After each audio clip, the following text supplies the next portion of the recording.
Bulavinaka, my name is Litia and I'm from the beautiful island of Laos and I love listening to Today FM. Today FM rocks. My name is Casey, I'm from Tabua. We love Today FM in Tabua. Today FM rocks. My name is Selina, I'm from Tavenga Vengamba. I love listening to Today FM. Today FM rocks. Bula, my name is Carlo. I love listening to the music in Today FM, in Malak Island. Today FM rock. Today's hit music on Today FM. In the news tonight, boarding schools to be made aware of deadly meningococcal disease. Persons with disabilities contribute to budget submission. And woman struck by bus dies. From the studios of FBC Suba, Amrita Sagar. Meningococcal response teams in subdivisional hospitals will be visiting boarding schools to ensure the spread of the disease is prevented. The Health Ministry says they're working closely with the Education Ministry to raise more awareness on the killer disease in high-risk areas. Akusita Tale reports.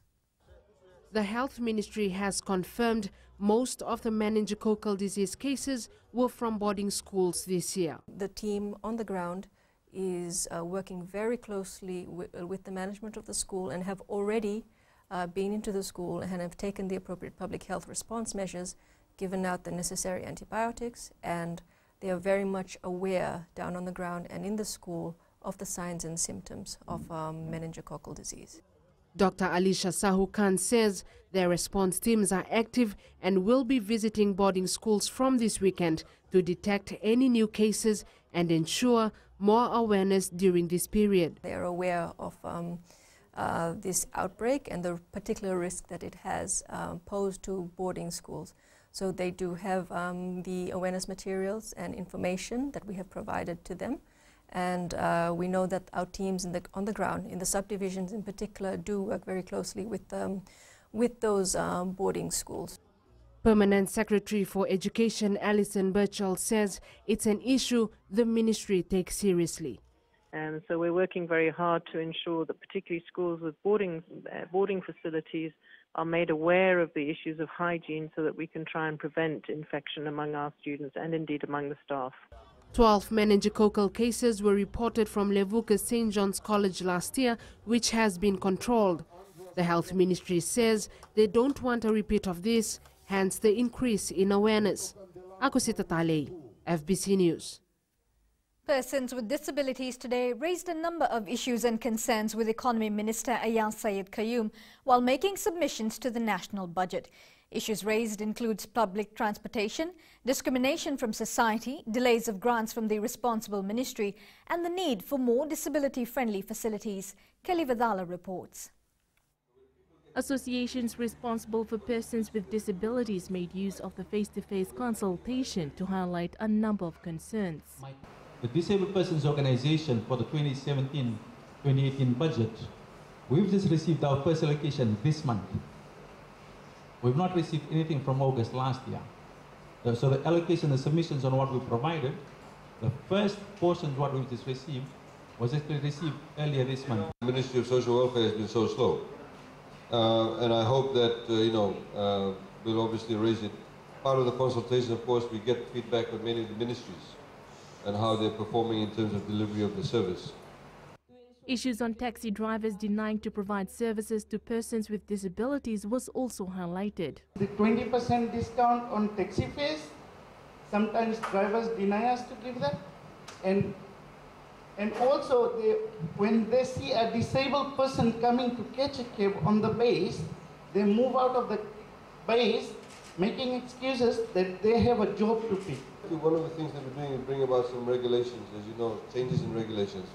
So if there is proof that they have done that, there should be some form of fine or whatever that we want to try and bring about. And we don't feel like going back to the organization and working in the same environment. That's, how we are hurt emotionally, and this thing shouldn't happen to us. So this is a value system we need to be able to change, and it's going to be a struggle. So from a government's perspective, we have to create the laws. We have to create show our commitment that we want to seriously deal with this problem. A request was also brought forward for the need for police officers and nurses to better their services when dealing with persons with disabilities. Called by a police officer, mentally retarded. I know I'm mentally disabled, but people don't have to rub it in, eh? We can raise this, of course, with the police officers, and when they do their training, they need to be sensitive about persons with disabilities. The minister urged all associations responsible for persons with disabilities to work together. Syed Qayyum says they've seen a disconnectivity in this area and it's critical that persons with disabilities work together for their own benefit. Kelly Badala, FBC News. An elderly woman died after she was mowed down by a bus at the Lambasa bus station this morning. FBC News understands the elderly woman was unaccompanied and was crossing the road when she was hit. She died on the spot. Police and emergency services rushed to the scene to cordon off the area from the public. Traffic stood still for about an hour as police removed her body from the scene. The incident happened at around 11 a.m. Now, the road repairs along the Kings Road in Suva are delayed due to the deteriorating soil structure along the Langere Bridge stretch. Fiji Roads Authority Chief Executive Jonathan Moore says the deteriorated structure was identified by the contractors during the ongoing 4-lane road construction.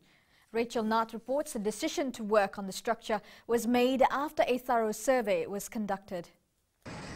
Repairs on this stretch of road should have been completed by now, but due to the new findings by the Fiji Roads Authority, the project has taken longer. If we'd have left it, and it would have been, if the condition had deteriorated further, we'd have been in there a much longer period of time and taken out far, far more material. It needed to be replaced. I say we could have left it for another 2 years. You'd have had a bumpy ride for 2 years in the ruts, and then the extent of repair necessary would have been even greater. Jonathan Moore says the Suva Arterial Road Upgrade project known as Sarup 1 will now end in May instead of this month. The last section to be completed will be the bit down to Langari Bridge. There's a bit of work on Nambu roundabout to do, which is mainly around landscaping and curbing and a few street lights. Gadji roundabout's open as well. There's a bit of work to do there, similar sort of work, and that shouldn't congest the traffic either. Residents living along the Langere stretch have mixed reactions to the work carried out. I think roadworks should be carried out at night because in the morning the road is busy with people going to work and school. It's good for the future, to modernize our country. The roadworks should be carried out in a way that doesn't cause traffic because it takes time to us to reach our destination. The authority says no major maintenance will be undertaken in Suva until all repairs under Sarup 1 is completed. These repairs are expected to ease traffic congestion during peak hours.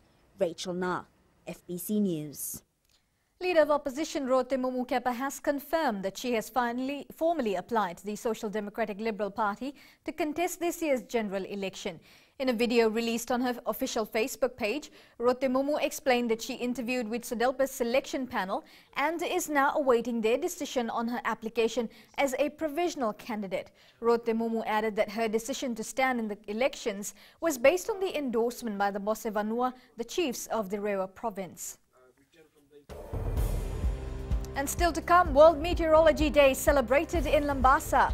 And Ministry maps out plans for agriculture census. Stay with us.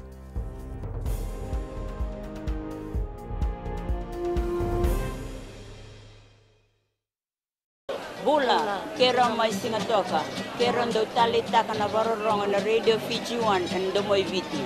Ayaw na rin siya. Kombinasyon ko lang ndo talita kana Radio Fiji 1 kina domoy viti. Kaya kuyazo sila tale.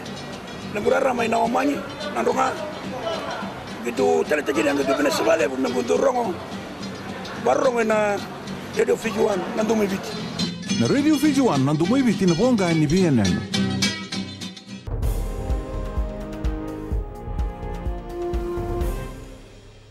The ever-growing global population faces a wide range of hazards such as tropical cyclones, storm surges, heavy rains, droughts, flooding and much more.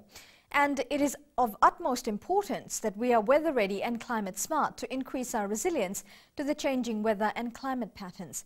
Eleanor Turangeviu reports. Each year on the 23rd of March, the World Meteorological Organization and its 188 member countries celebrate World Meteorological Day around a chosen theme. This year, for the first time, celebrations in Fiji were held in Lambasa with the theme Weather Ready, Climate Smart. For the past years, we have been doing it only in Viti Levu, and from this year, we have started bringing out to the other towns to bring it more closer to our communities. Weather and climate affects us on a daily basis, and early warning is a major element of disaster risk reduction. Chief Guest Commissioner Northern Chovesa Bodea says it prevents the loss of life and reduces the economic and material impacts of hazardous events. To be effective, early warning systems need to actively involve the people and communities at risk from a range of hazards. In today's knowledgeable society, Fijians want to know how weather and climate patterns are changing so they can protect their homes, communities and businesses.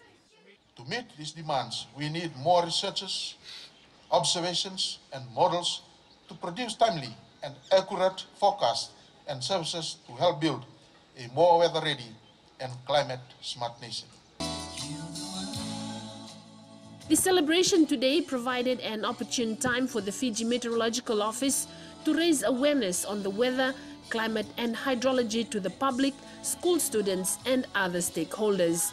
Eleanor Turangaiviu, FBC News. The Agriculture Ministry is mapping out plans for next year's agriculture census. It will provide the ministry with statistics and data on farmers, farms, crop type and other key information relating to the agriculture sector. Felipe Naikaso has more. With the 27th session of Asia and Pacific Commission on Agricultural Statistics Conference underway in Nadi, the Ministry of Agriculture will use this conference to get more ideas and assistance for the next agriculture census. So in that regard, we are trying to identify the gaps that we have in our system and then seek technical assistance or advisory from FAO, UN.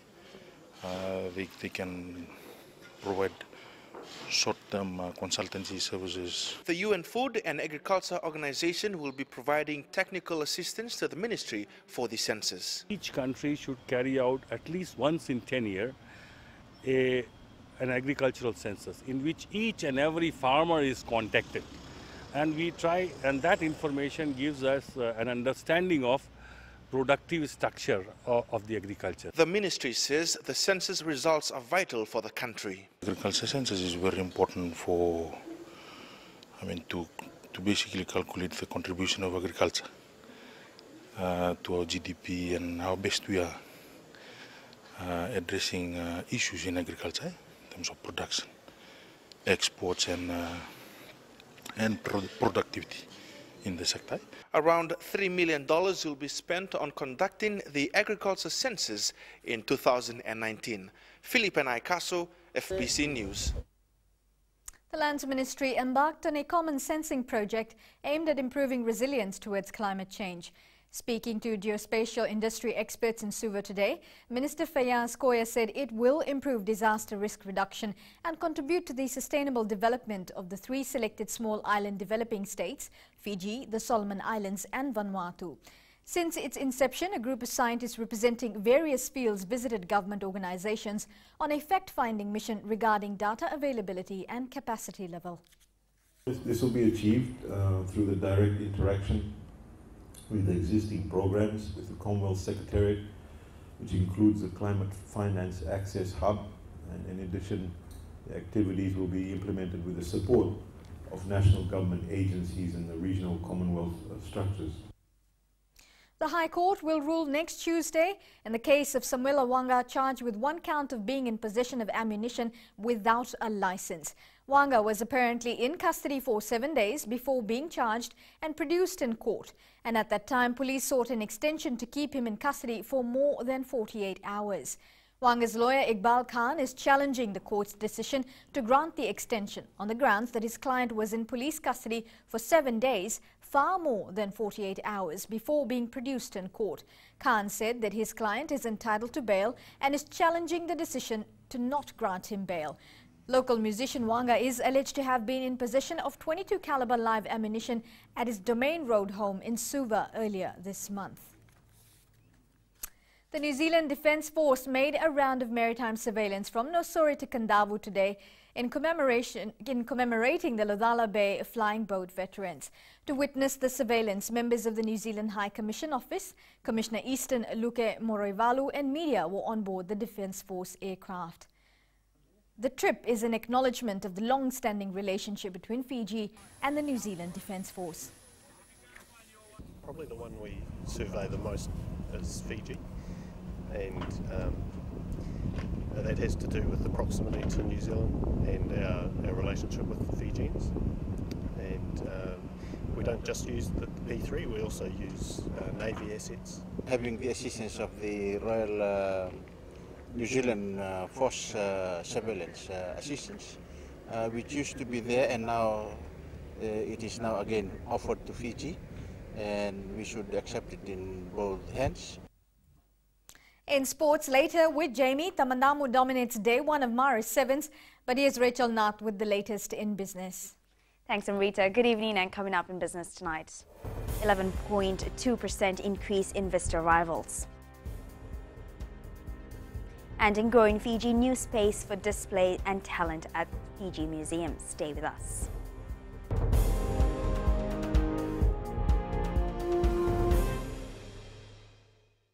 Moala radada ranavika, au tikongona taunu singatoka, andou talitaka na wakaronga ng Bull FM, number 2 na serve.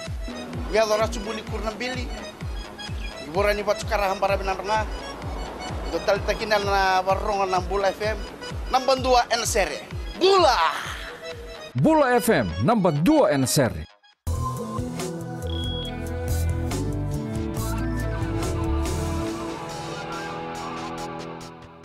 Leading business tonight, provisional data released by the Bureau of Statistics shows an increase of 11.2% in visitor arrivals last month. 48,798 visitors came to our shores. Australia topped the arrival list with over 17,000 visitors, followed by New Zealand. Meanwhile, the greatest percentage increase in visitors came from China, up by over 60% from last February. Over 72% of visitors arrived for holiday purposes. Fijian Holdings Limited has declared over 3.7 million as interim dividend based on the group's performance for 6 months ending 31st December 2017. More than 1,200 FHL shareholders will receive their share of dividends. Chair Adrian Sofield says FHL's performance is a reflection of their commitment from the group and the management to strive for excellence. The shareholders will receive a dividend rate of 12.2 cents per share. And we now join Rocco from HFC Bank with the latest from the financial market. Thank you. Looking at major factors affecting the markets today, the U.S. initial jobless claims released for mid-March was 229,000, slightly up from the previous 226. The U.S. Housing Price Index released by the Federal Housing Finance Agency is estimated at 0.8%, previously 0.4%. Meanwhile, the stock markets fell, especially in the U.S., after President Trump's indication he is prepared for a trade war with China. There were no major announcements from either Australia or New Zealand, but expect more from them next week as they react to Trump's trade war. And that's all from me for now. Vinaka. Thanks for that update, Rocco. Looking at today's currency exchange rate set this morning for the Fijian dollar. The Fiji dollar rose against the Aussie and the Kiwi dollars and the euro. Taking a look at the commodities market, oil prices dipped to close at $64.59 a barrel. Gold was fairly steady to close at $1,333 per ounce, and silver followed suit, closing at $16.46 an ounce.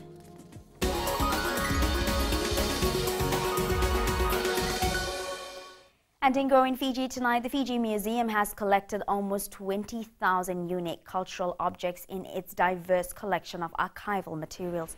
A challenge for them over the years has been the lack of space to store exhibition props and replica objects. This was solved today after 2 shipping containers from Museum Victoria, Melbourne, Australia and Flight Services Limited were unveiled. Both containers have been transformed to give the space a new look.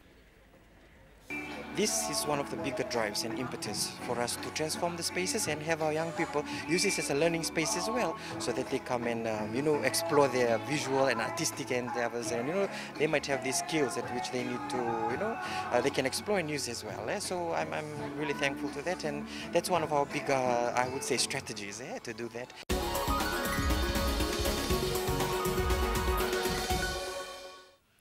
And that's it from Business this evening. Here's Jamie with the latest in sports. Thanks, Rachel, and good evening in sports tonight. Tambandamu unbeaten on day one of Maris Sevens, and Fiji football falls short against Philippines. This and more coming up.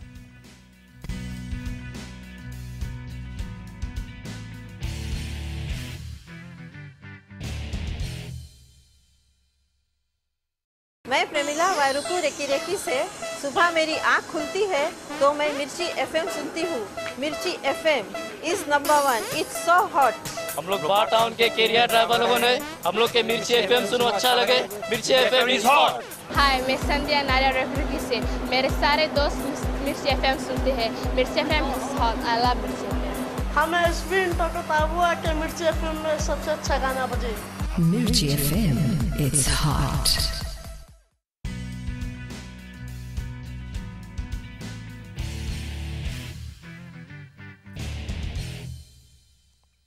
The Tambandamu Blue rugby side dominated day one of the 42nd Fiji Betamaris Sevens tournament, currently underway at Suva's ANZ Stadium.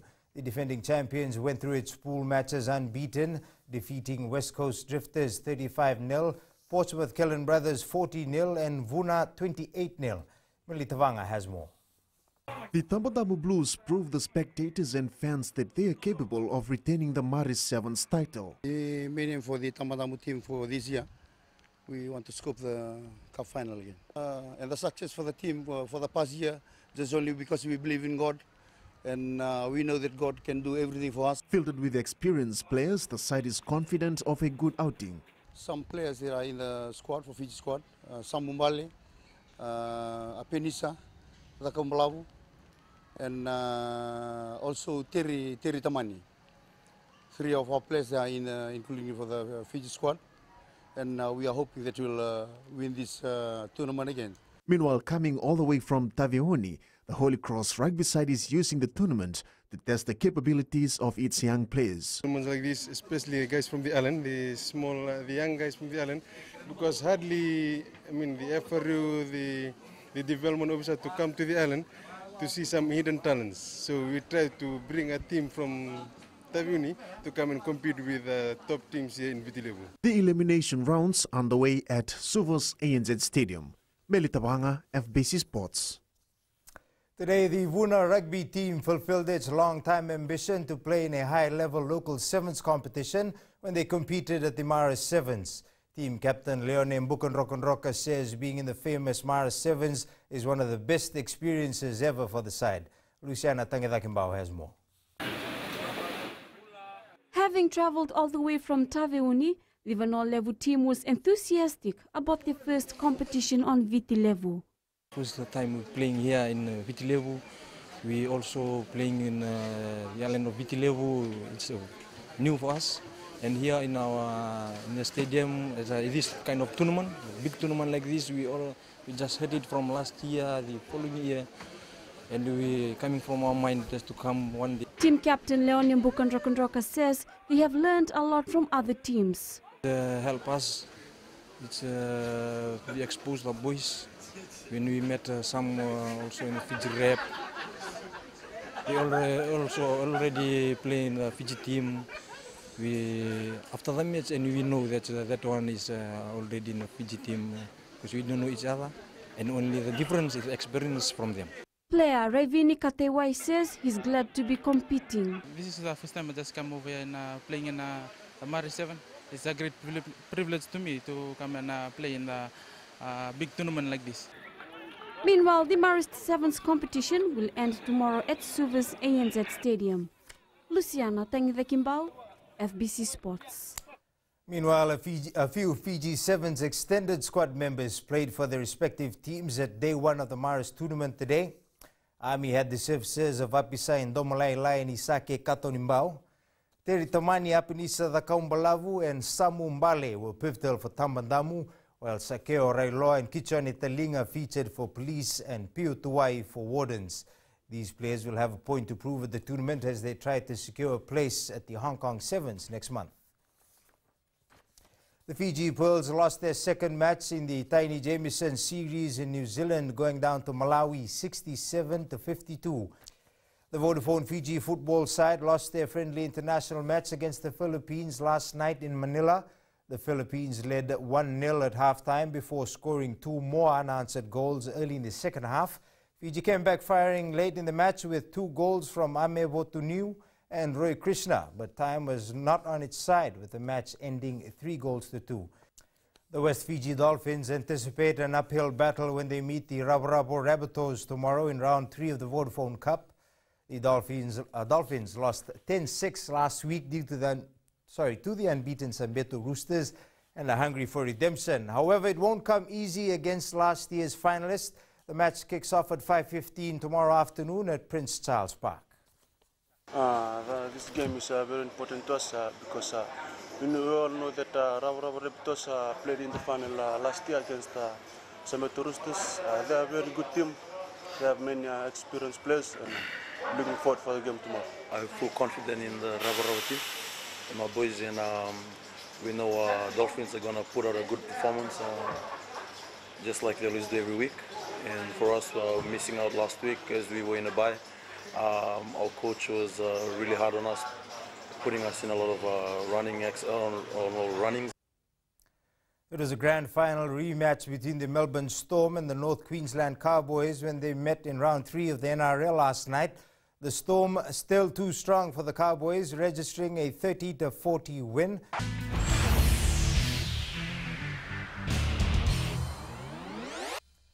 In today's play of the day, brawl breaks out in AFL season opener in Melbourne after Carlton stunned the reigning premiers at Richmond, ramming through the first 5 goals of the match in 11 minutes.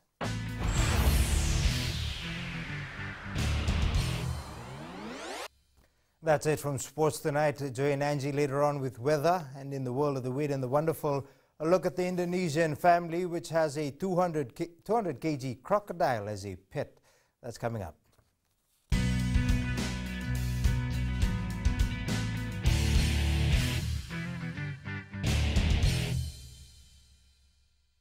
Bula, kera mai singatoka, kera ndo talita kana varorong na Radio Fiji 1 and Domoy Viti. Ayaw na rin siya. Kombinasyon ko ndo talita kana Radio Fiji 1 kana Domoy Viti. Kaya kuyazo sila tale, nagurara may nawamanyi, nandunga. Gitu talita gini ang gitu pinasabale, pumenggunturong barong na Radio Fiji 1 na Domoy Viti. Na Radio Fiji 1 na Domoy Viti na ponga ni BNN.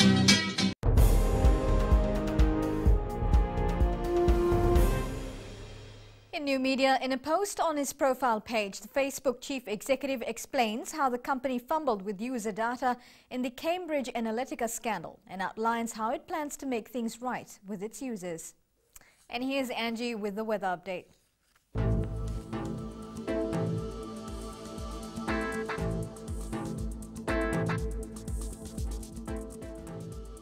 Hello to you and to the marvelous weekend. TGIF is supposedly what we would call for today. Though the day was split in 2 weather scenarios, it shouldn't spoil the weekend mood. Taking a look in the west for today, sunny spells was overtaken by showers, more rain for tonight. Eastwards from Peck Harbour to Suva, sunlight was gorgeous for a while, but rain and thunderstorms interrupted, I would say. And up north, much the same scenario, expect overnight showers. At sea, east to northeast winds 10 to 20 knots with moderate to rough seas. For the tides, high tide will be at 11:24 p.m. with low tide at 5:25 a.m. Sunrise will be at 6:11. For tomorrow, the weather pattern has changed quite quick. Currently, there is forecast for more showers. Tomorrow's temps, Nandi and Ba will be moderate with highs of 31 degrees. And looking further on to Sunday, rainy conditions are expected to continue, so yay to more sleep. And that's all from the FBC Weather World. I'm Rita. Yay to the weekend sleep, that's right. Now in Fijian Pulse tonight, we asked what disciplinary measures should schools introduce to deter students from misbehaving.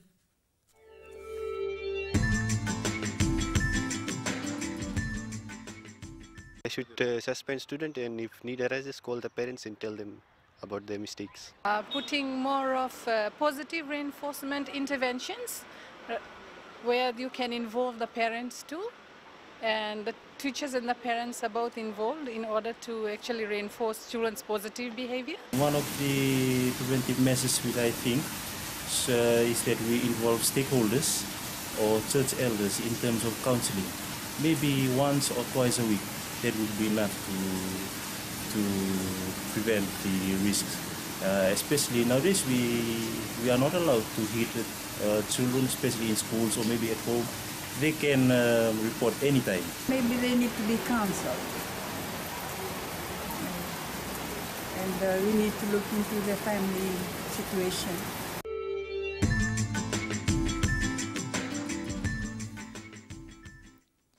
In the world of the weird and the wonderful, a chubby 200 kg crocodile who guzzles 5 kg of goldfish a day has become an unlikely star after being welcomed into an Indonesian family's home as a pet. Recapping the main stories, boarding schools to be made aware of deadly meningococcal disease. Persons with disabilities contribute to budget submission. And woman struck by bus dies. For these stories and others, you can tune in daily to our sister radio station, Gold FM. To our poll question, this week we're asking, can schools play a role in reducing student bus vandalism? Visit our FBC website to answer. Now, before we go, our shot of the day taken at the Suva Harbour by Suneet Prasad. You can always send us newsworthy pictures and videos on email fbcnews@fbc.com.fj or share it with us via our Facebook page FBC News, or you can also follow and tweet us your news tips at FBC News or simply hashtag FBC News. And that was your FBC News for tonight. From the team and I, stay safe, good night.